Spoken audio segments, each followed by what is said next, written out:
আৰু ইফালে বহু বিবাহক লৈও কঠোৰ স্থিতি গ্ৰহণ কৰিছে ৰাজ্য চৰকাৰে বিপদত পৰিব বহু বিবাহত জড়িত চৰকাৰী কৰ্মচাৰী বিবাহ বিচ্ছেদ নোহোৱালৈকে দ্বিতীয় বিবাহ কৰিলে কৰ্তন কৰা হ'ব দৰমহা বহু চৰকাৰী বিষয়া কৰ্মচাৰী দ্বিতীয় বিবাহত লিপ্ত হোৱাৰ তথ্য লাভ কৰাৰ পাছতে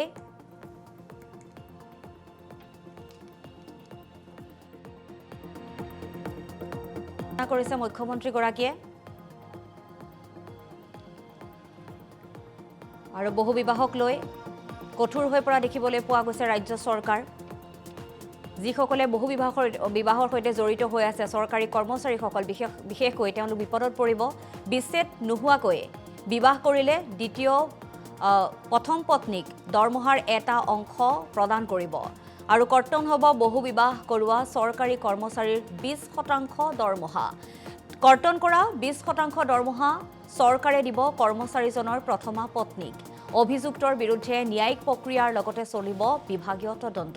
মুখ্যমন্ত্ৰী ডক্টৰ হিমন্ত বিশ্ব শৰ্মাই পুনৰ দুহাৰিলে চৰকাৰৰ কঠোৰ স্থিতিৰ কথা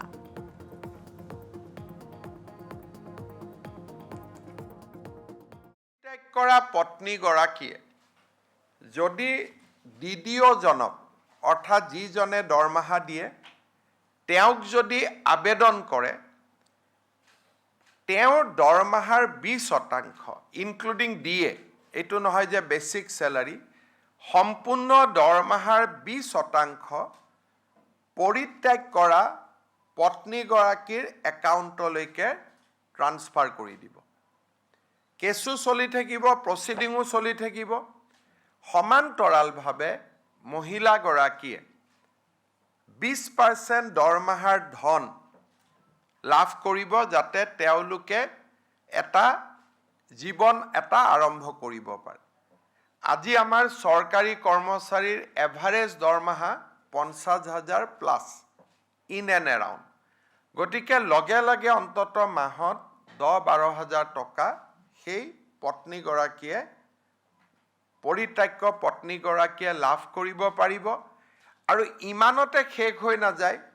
কৰ্মচাৰীজনৰ ওপৰত ডিপাৰ্টমেণ্টেল প্ৰচিডিঙো আৰম্ভ হ'ব সমান্তৰালভাৱে ভাৰতৰ কোনো ৰাজ্যত এতিয়ালৈকে পলিগেমি বা বহু বিবাহৰ বিৰুদ্ধে এনে ধৰণৰ ব্যৱস্থা হাতত লোৱা নাই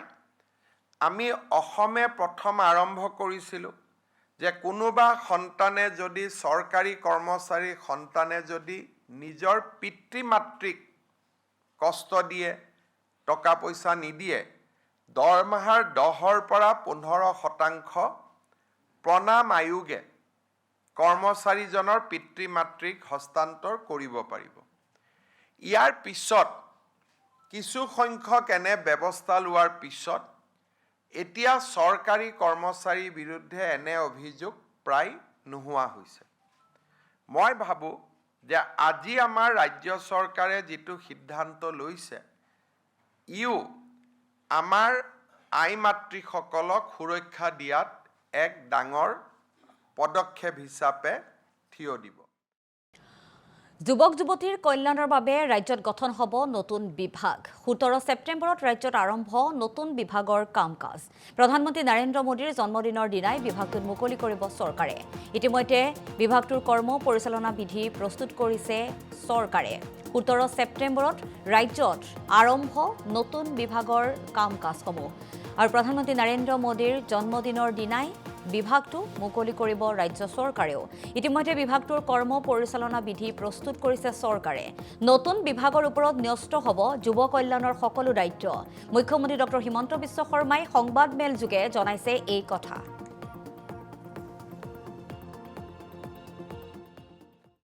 যে আমি এটা ইয়থ ওয়েলফেয়ার এন্ড এম্পাওয়ারমেন্ট এটা নতুন বিভাগ আমি নিৰ্মাণ কৰিম যিটো বিভাগৰ আওতালৈকে ৰাজ্যৰ যুৱ আয়োগ এনসিসি এনএসএস এমপ্লয়মেন্ট এক্সচেঞ্জ সমূহ যিমানবিলাক এমপ্লয়মেন্ট এক্সচেঞ্জ আছে আৰু ৰাজ্যৰ বিভিন্ন স্তৰত শিক্ষা বিভাগে হাতত লোৱা যুৱ কল্যাণৰ কাম আন বিভাগবিলাকে হাতত লোৱা যুৱ কল্যাণৰ কাম গোটেইবিলাক সেই বিভাগটোৰ ওপৰত ন্যস্ত হ'ব আৰু এই বিভাগটো আমি আশা কৰিছোঁ যে 17 ছেপ্টেম্বৰৰ দিনাখন প্ৰধানমন্ত্ৰী নৰেন্দ্ৰ মোদীৰ উপজা দিন সেই দিনটোত আমি আৰম্ভ কৰিব পাৰিম আৰু এই যিটো ডিপাৰ্টমেণ্ট এই ডিপাৰ্টমেণ্টৰ জৰিয়তে আমি যুৱক যুৱতীসকলৰ কল্যাণৰ বাবে আমি নিৰন্তৰ